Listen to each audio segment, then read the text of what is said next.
11th class का त्रिकोणोमेट्री शुरू हो रहा है। सबसे पहले पढ़ना है मेजरमेंट ऑफ एंगल्स, कोणों की माप। तो एंगल्स, कोण के बारे में ज्योमेट्री में हम लोग पढ़ चुके हैं और हम लोग देख चुके हैं कि ज्योमेट्रिक में अधिक से अधिक 360 डिग्री तक का एंगल बनता है, लेकिन त्रिकोणोमेट्री में एंगल लाखों करोड़ों डिग्री का बन सकता है, पॉजिटिव भी बन सकता है, निगेटिव भी बन सकता है, जबकि ज्योमेट्री में निगेटिव एंगल नहीं बनता है। ज्योमेट्री में 0 डिग्री से लेकर 360 डिग्री तक ही एंगल बनता है। तो ये अंतर है। और त्रिकोणोमेट्री में एंगल बनता है एक रिवॉल्विंग रे के घूमने से। घूमने वाली किरण होती है जिसको भ्रामक किरण कहते हैं, रिवॉल्विंग रे कहते हैं, और यही इसका इनिशियल पोजीशन है। इस पोजीशन में रहती है और यहीं से घूमना स्टार्ट करती है। अगर वो एंटी क्लॉकवाइज घूमे तो जो एंगल बनता है वो पॉजिटिव माना जाता है, और वो रिवॉल्विंग रे अगर क्लॉकवाइज घूमती है तो जो एंगल बनता है उसको नेगेटिव माना जाता है। जैसे फिगर में यहाँ दिखाया गया है कि ये OA जो रिवॉल्विंग रे है वो एंटी क्लॉकवाइज ऐसे घूमकर और यहाँ OB की स्थिति में आ गई, तो ये जो थीटा एंगल बना ये पॉजिटिव एंगल बना। और ये जो इसका पोजीशन है OA, तो इसको कहेंगे कि ये इनिशियल साइड है इस एंगल का, और OB जो है रे, इसको कहेंगे कि इस एंगल का टर्मिनल साइड है। और ये जो O पॉइंट है इसको कहेंगे कि इस एंगल का वर्टेक्स है, शीर्ष बिंदु है। और ये एंगल जो हो गया एंगल AOB, यही थीटा हो गया, ये पॉजिटिव एंगल हो गया। और वहीं जो रिवॉल्विंग रे है यहाँ से चलना स्टार्ट करे क्लॉकवाइज और यहाँ आ जाए OB डैश की स्थिति में आ जाए, तो कहेंगे कि ये जो एंगल बन रहा है ये निगेटिव एंगल बना, और वो प्लस थीटा है तो ये माइनस थीटा बन गया। तो ये जो है इस एंगल के लिए ये OA जो रे है, किरण जो है, इसको कहेंगे इनिशियल साइड है, आरंभिक भुजा है। और ये जो OB डैश है रे, इसी की ये स्थिति है, इसको कहेंगे कि ये टर्मिनल साइड है, अंतिम भुजा है। तो इस तरीके से त्रिकोणोमेट्री में पॉजिटिव एंगल भी बनता है, नेगेटिव एंगल भी बनता है। इस फिगर में दिखाया गया है कि रिवॉल्विंग रे OA जो है यहाँ से एंटी क्लॉकवाइज घूमकर OB की स्थिति में आ गई, और ये एंगल AOB जो बन रहा है ये 60 डिग्री का बना, और एंटी क्लॉकवाइज डायरेक्शन में बना है तो ये पॉजिटिव एंगल हो गया 60 डिग्री का। अब हम लोग देखते हैं कि यहीं OA जो रिवॉल्विंग रे है अगर क्लॉकवाइज ऐसे घूमती, ऐसे घूम करके और यहाँ आ जाती, तो ये जो एंगल बनेगा ये निगेटिव एंगल हो जाएगा, और ये -300 डिग्री का एंगल होगा। और वहीं रिवॉल्विंग रे अगर यहाँ OA की स्थिति ऐसे घूम करके एक चक्कर घूम कर यहाँ आ जाती अगर, तो ये पूरा कंप्लीट एंगल बनता और निगेटिव बनता, -360 डिग्री का बनता। लेकिन यहीं पे आके रुक गई, 60 कम, 360 में 60 कम बना, ये -300 डिग्री का एंगल बना, निगेटिव एंगल बना। और फिर देखते हैं कि यहीं रिवॉल्विंग रे अगर इस तरह से घूमे एंटी क्लॉकवाइज और पूरा एक चक्कर घूम जाए यहाँ से, तो एक चक्कर घूम जाए तो +360 डिग्री का एंगल बनेगा, और फिर वहीं चली जाए तो 360, यहाँ से यहाँ तक 360 बना, और ये 60 और बढ़ गया, तो 360 में 60 ऐड कर देंगे तो हो जाएगा 420 डिग्री। तो ये जो एंगल पूरा बना ये हुआ 420 डिग्री का एंगल। तो इस तरह से और भी अगर चक्कर लगा दे, अगर एक चक्कर घूम जाए तो 360, फिर एक और चक्कर घूम जाए तो फिर 360 मतलब 720 डिग्री, और फिर वहाँ चली जाए तो 720 में 60 ऐड कर देंगे तो 780 डिग्री का एंगल बन जाएगा। मतलब पूरा 2 चक्कर घूमकर तब वहाँ जाए तो बन जाएगा कि 780 डिग्री का एंगल पॉजिटिव डायरेक्शन में। तो इस तरह से हम लोग देखते हैं ये जितने एंगल बने 60 डिग्री, 420 डिग्री और -300 डिग्री, इन सब के लिए इनिशियल साइड यही है, OA है, और सबके लिए टर्मिनल साइड सभी एंगल के लिए OB है। तो जिन एंगल के लिए इनिशियल साइड और टर्मिनल साइड सेम रहते हैं तो ऐसे एंगल्स को कहा जाता है कोटर्मिनल एंगल्स।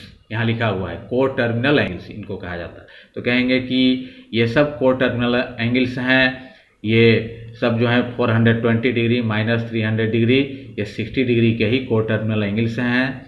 और 780 डिग्री भी जो होगा वो भी 60 डिग्री का कोटर्मिनल एंगल होगा। तो 60 डिग्री के अनगिनत कोटर्मिनल एंगल बन सकते हैं, पॉजिटिव भी और नेगेटिव भी। इसी तरह इस फिगर में यहाँ दिखाया गया है कि ये रिवॉल्विंग रे जो है यहाँ से चली, ये इनिशियल साइड है और यहाँ से चल करके और एंटी क्लॉकवाइज ऐसे घूमते घूमते यहाँ जब चली आएगी तो 180 डिग्री का बन जाएगा पॉजिटिव डायरेक्शन में, और फिर 60 डिग्री और नीचे आ गई तो 180 और 60 मिल करके हो गया 240 डिग्री का एंगल बन गया। ये पॉजिटिव एंगल बना, ऐसे यहाँ OB की स्थिति में आ गई। और यहीं अगर रिवॉल्विंग रे अगर क्लॉकवाइज घूमे ऐसे तो घूमे तो ये जो एंगल बना ये निगेटिव एंगल बनेगा, और निगेटिव एंगल बनेगा तो 360 में 240, अगर ये पूरा कंप्लीट एंगल जो है वो 360 होता है, उसमें 240 माइनस करेंगे तो हो जाएगा ये 120। और लेकिन ये पॉजिटिव है और ये निगेटिव है, क्योंकि वो एंटी क्लॉकवाइज बना, ये क्लॉकवाइज बना, ये निगेटिव एंगल हो गया। तो इसी तरह से यहाँ दिखाया गया है कि ये रिवॉल्विंग रे जो है अगर क्लॉकवाइज घूमे ऐसे और पूरा एक चक्कर लगा ले तो यहाँ आते आते माइनस 360 डिग्री का एंगल बन जाएगा, और फिर यहाँ आ जाए OB की स्थिति में तो माइनस 360 में ये माइनस 120 ऐड कर दें तो हो जाएगा माइनस 480 डिग्री। तो ये जो एंगल बना ऐसे यहाँ से चलना शुरू की रिवॉल्विंग रे क्लॉकवाइज ऐसे घूमते घूमते एक चक्कर घूम के फिर यहाँ OB की स्थिति में आ गई, तो ये जो पूरा एंगल बना ये माइनस 480 डिग्री का। तो कह सकते हैं कि ये तीनों एंगल जो हैं, तीनों के लिए इनिशियल साइड OA है और टर्मिनल साइड OB है। ये तीनों एंगल कोटर्मिनल एंगल्स हैं। ऐसे ऐसे बहुत से कोटर्मिनल एंगल्स बन सकते हैं, 240 डिग्री के बहुत से बनेंगे। तो किसी भी एंगल के अनगिनत कोटर्मिनल एंगल होंगे, और उसके लिए फार्मूला बनाया जा सकता है coterminal angles of theta is equal to होगा n into 360 degree plus theta. n यहाँ पर n इंटीजर है, n का वैल्यू +1 -1 +2 -2 +3 -3 +4 -4 +5 -5 अनगिनत n के वैल्यू हो सकते हैं। जैसे अगर किसी भी एंगल के कोटर्मिनल एंगल निकालना हो, मान लेते हैं 60 डिग्री का निकालना है तो थीटा का वैल्यू यहाँ थीटा की जगह 60 डिग्री हो जाएगा, तो यहाँ भी थीटा का वैल्यू 60 डिग्री हो जाएगा। और यहाँ n का वैल्यू ये सब रखते जाएंगे। जैसे n का वैल्यू अगर +1 रखते हैं तो 1 इंटू 360 अब +60 हो जाएगा 420 डिग्री उसका कोटर्मिनल एंगल। n का वैल्यू अगर -1 लेते हैं तो -360 और यहाँ 60 रखेंगे तो हो जाएगा -300 डिग्री। तो इस तरह n का वैल्यू फिर +2 -2 +3 -3 रख करके अनगिनत कोटर्मिनल एंगल निकाल सकते हैं किसी भी एंगल का। Systems of measurement of angles, कोणों के माप की पद्धतियाँ। तो फर्स्ट सिस्टम है सेक्साजेसिमल और डिग्री सिस्टम। इसको सेक्साजेसिमल सिस्टम या डिग्री सिस्टम कहते हैं। तो इसमें ये यहाँ पे दिखाया गया है कि ये हॉरिजॉन्टल रे है और ये वर्टिकल रे है। तो हॉरिजॉन्टल रे और वर्टिकल रे के बीच जो एंगल बनता है वो राइट एंगल कहलाता है, वन राइट एंगल, हिंदी में समकोण। तो ये वन राइट एंगल जो है इसमें होता है 90 degree. One right angle is equal to होता है 90 डिग्री, मतलब कि 1 डिग्री जो है वो राइट एंगल का 90th पार्ट हुआ, 90वां हिस्सा हुआ। इसको 90 इक्वल पार्ट में डिवाइड करेंगे तो एक जो उसका पार्ट होगा, एक जो भाग होगा उसी को कहेंगे 1 डिग्री। अब 1 डिग्री जो होता है 1 डिग्री इज इक्वल टू होता है 60 मिनट। इसको पढ़ेंगे मतलब 1 डिग्री में 60 मिनट। 1 डिग्री को फिर 60 इक्वल पार्ट में अगर डिवाइड करें 1 डिग्री को तो हर एक जो छोटा भाग होगा, हर एक छोटा पार्ट होगा, मिनट कहलाएगा। मतलब 60 मिनट मिलकर 1 डिग्री होगा। फिर 1 मिनट इज इक्वल टू होता है 60 सेकेंड। तो कह सकते हैं कि 1 सेकेंड का जो एंगल है वो 1 मिनट का 60th पार्ट है, 60वां हिस्सा है। तो 60 सेकेंड मिल करके 1 मिनट के इक्वल होते हैं। तो इसमें 60 पार्ट में डिवाइड किया गया है, इसलिए इसको कहा जाता है सेक्साजेसिमल सिस्टम। और यहाँ डिग्री भी इसका यूनिट है, तो इसको डिग्री सिस्टम भी कहा जाता है। सेकंड सिस्टम है जिसको कि सेंटेसिमल और ग्रेड सिस्टम भी कहते हैं। सेंटेसिमल सिस्टम या ग्रेड सिस्टम कहते हैं। तो इसमें वहीं एक जो राइट एंगल है, समकोण है, उसको 100 इक्वल पार्ट में डिवाइड किया गया है। और हर एक जो छोटा पार्ट होगा, हर एक पार्ट जो होगा उसको ग्रेड कहेंगे। मतलब 100 ग्रेड मिलकर 1 राइट एंगल बनता है। और 1 ग्रेड जो है, 1 ग्रेड का जो एंगल होगा वो 1 डिग्री से भी छोटा होगा, क्योंकि 1 डिग्री जो होता है वो राइट एंगल का 90th पार्ट होता है, 90वां हिस्सा होता है। जबकि 1 ग्रेड जो हुआ वो राइट एंगल का 100th पार्ट है, मतलब 100वां हिस्सा है। तो 1 ग्रेड का एंगल जो होगा 1 डिग्री से भी छोटा होगा। अब 1 ग्रेड इज इक्वल टू होता है 100 मिनट। तो 100 मिनट मतलब कि 1 ग्रेड को 100 इक्वल पार्ट में डिवाइड किया जाए तो हर एक छोटा भाग जो होगा मिनट कहलाएगा। मतलब 1 मिनट जो है 1 ग्रेड का 100th पार्ट है, 100वां भाग है। तो ये मिनट जो होगा, इसका मिनट उसके मिनट से छोटा होगा। इसमें 60वां हिस्सा है, 60th पार्ट है, जबकि इसमें 100th पार्ट है ग्रेड का। तो ये मिनट उससे छोटा होगा। और इसका मिनट ऐसे तिरछा करके लिखते हैं, इसका ऐसे लिखते हैं। फिर 1 मिनट इज इक्वल टू होता है 100 सेकेंड। 1 मिनट को फिर 100 इक्वल पार्ट में डिवाइड किया गया है और हर एक छोटा पार्ट सेकंड कहलाएगा। तो ये इसका सेकंड जो है उसके सेकंड से छोटा होगा। उसका सेकंड ऐसे लिखा जाता है, इसका सेकंड ऐसे तिरछा करके लिखा जाता है। थर्ड है सर्कुलर सिस्टम और रेडियन सिस्टम। तो रेडियन को ऐसे सी से डिनोट करते हैं, क्योंकि सर्कुलर यूनिट है तो सी से डिनोट करते हैं। इसको पढ़ेंगे pi radian. Pi radian is equal to होता है 180 degree. Relation among degree, degree को डी से डिनोट करते हैं, ग्रेड को जी से और रेडियन को सी से। तो डिग्री, ग्रेड और रेडियन में के बीच संबंध। Let measurement of an angle be D degree, G grade and C radian. मान लिया कि कोई एक एंगल है जिसका डिग्री में मेजरमेंट डी है, मतलब उसका माप डी डिग्री है, और ग्रेड में उसका माप जी है और रेडियन में उसका माप सी है। एक ही एंगल का अलग अलग यूनिट में माप अलग अलग होगा। तो यहाँ पर हम लोग देखते हैं कि 90 डिग्री इज इक्वल टू होता है 1 राइट एंगल। 1 राइट एंगल में होता है 90 degree. Therefore 1 degree is equal to हो जाएगा 1/90 राइट एंगल। और डिग्री में उस एंगल का मेजरमेंट है डी, तो D degree is equal to हो जाएगा डी से मल्टीप्लाई कर d/90 राइट एंगल। इसी तरह उस एंगल का ग्रेड में वैल्यू है जी, तो 100 ग्रेड इज इक्वल टू होता है 1 right angle. Therefore 1 grade is equal to होगा 1/100 राइट एंगल, और G grade is equal to होगा जी से मल्टीप्लाई कर g/100 right angle. Pi radian होता है 180 डिग्री। तो 180 डिग्री में 2 राइट एंगल होंगे, क्योंकि 1 राइट एंगल होता है 90 डिग्री, तो 180 डिग्री में होगा 2 राइट एंगल। तो 1 रेडियन होगा, therefore 1 radian is equal to हो जाएगा 2/पाई right angle. Therefore c radian is equal to हो जाएगा सी से मल्टीप्लाई होगा 2c/पाई राइट एंगल। तो देखते हैं कि एंगल तो एक ही है, अलग अलग यूनिट में डिग्री में उसका वैल्यू डी था, ग्रेड में उसका वैल्यू जी था, रेडियन में वैल्यू सी था, लेकिन तीनों को बदल दिया राइट एंगल यूनिट में।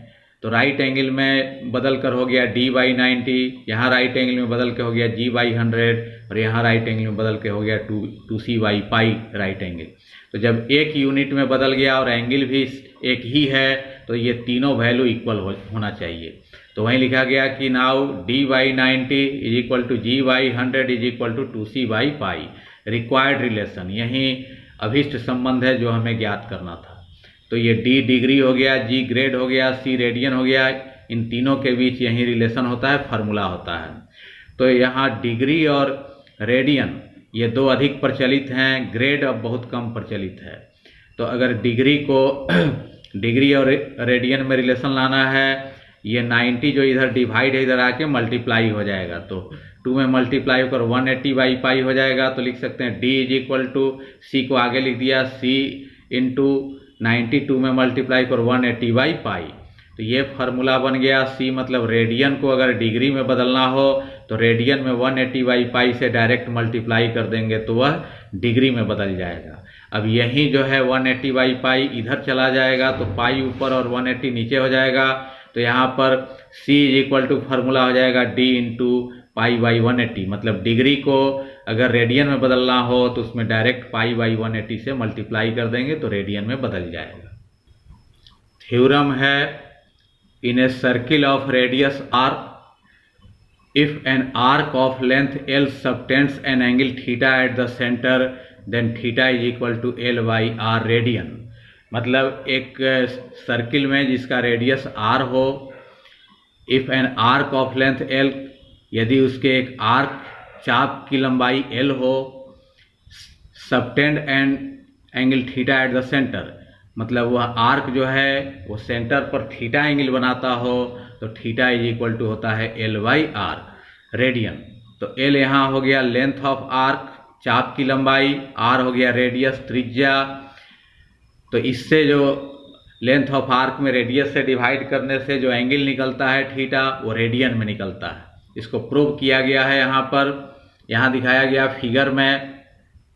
ये सर्किल है जिसका सेंटर O है, OA इसका रेडियस है जिसका लेंथ R माना गया है, OC भी रेडियस है उसका लेंथ R हो गया। और यहाँ देखते हैं कि AB जो है इसका एक आर्क है, चाप है जिसकी लंबाई रेडियस के ही इक्वल है। OA R है तो OB जो आर्क है उसका भी लेंथ R है, और रेडियस के इक्वल लेंथ का जो आर्क होता है वो सेंटर पर जो एंगल बनाता है उसी को 1 रेडियन कहा जाता है। तो एंगल AOB जो है 1C मतलब 1 रेडियन का हो गया। तो रेडियस के इक्वल आर्क द्वारा सेंटर पर बनाया गया जो एंगल होता है उसी को 1 रेडियन कहा जाता है। यही रेडियन का डिफिनीशन है। और फिर देखते हैं कि यहाँ ये जो ABC आर्क है इसके लेंथ को L माना गया है। ये तो ABC जो आर्क है या AC आर्क इसको कह सकते हैं, उसका लेंथ L है, और ये आर्क जो है सेंटर पर जो एंगल बना रहा है एंगल AOC, वो एंगल माना गया है यहाँ थीटा, यहाँ थीटा लिखा गया है। तो ये लिखा गया लेट आर्क AB = R। मान लिया कि आर्क AB जो है उसकी लंबाई, उसका लेंथ R है। आर्क AC, चाप AC जो है यहाँ से यहाँ तक उसकी लंबाई L है। एंगल AOC = थीटा, और एंगल AOC जो है एंगल AOC ये थीटा है। यहाँ लिख सकते हैं कि इन सर्किल COR, इस सर्किल को कह सकते हैं COR, मतलब O इसका सेंटर है और R इसका रेडियस है। देन एंगल AOB = 1C मतलब 1 रेडियन। तो एंगल AOB जो होगा वो 1 रेडियन होगा फ्रॉम डिफिनीशन, परिभाषा से, क्योंकि रेडियस के इक्वल ये आर्क जो है AB आर्क, उसके द्वारा जो सेंटर पर एंगल बन रहा है वो 1 रेडियन होगा। यही रेडियन का डिफिनीशन है। अब इसके बाद हम लोग देख चुके हैं कि अगर यहाँ रेडियस के इक्वल आर्क है तो 1 रेडियन बनाएगा, रेडियस का डबल आर्क ले लिया जाए तो 2 रेडियन बनाएगा, रेडियस का ट्रिपल आर्क अगर लिया जाए तो 3 रेडियन बनाएगा। मतलब आर्क का लेंथ जितना बढ़ता जाएगा, जिस रेशियो में, एंगल भी उसी रेशियो में बढ़ता जाएगा। तो सेंटर पर जो बने एंगल का रेशियो होगा उनके कॉरेस्पॉन्डिंग आर्क के रेशियो के इक्वल होगा। तो लिख सकते हैं कि angle AOC by angle AOB, ये दोनों एंगल का जो रेशियो होगा, तो एंगल AOC जो है उसका आर्क ये पूरा AC है, और एंगल AOB जो है उसका आर्क ये AB आर्क है। मतलब सेंटर पर बने ये सेंट्रल एंगल का जो रेशियो होगा उनके कॉरेस्पॉन्डिंग आर्क के रेशियो के इक्वल होगा। ये लिख सकते हैं फ्रॉम ज्योमेट्री, ज्योमेट्री से लिख सकते हैं। अब एंगल ए ओ सी जो है, एंगल ए ओ सी उसको माना गया है थीटा, यहाँ भी लिखा गया है थीटा, और एंगल ए ओ बी जो है वो 1 रेडियन हो गया, और ए सी जो आर्क है उसका लेंथ एल है, और ए बी आर्क का लेंथ जो है आर है, और 1 रेडियन डिवाइड है इधर आकर मल्टीप्लाई होगा, तो 1 से मल्टीप्लाई होकर इतना ही होगा, और रेडियन यूनिट लग जाएगा, तो वहीं सी ऊपर लिख दिया गया, तो यहाँ थीटा बच गया, theta is equal to L by R radian. Prove हो गया, यही प्रूव करना था।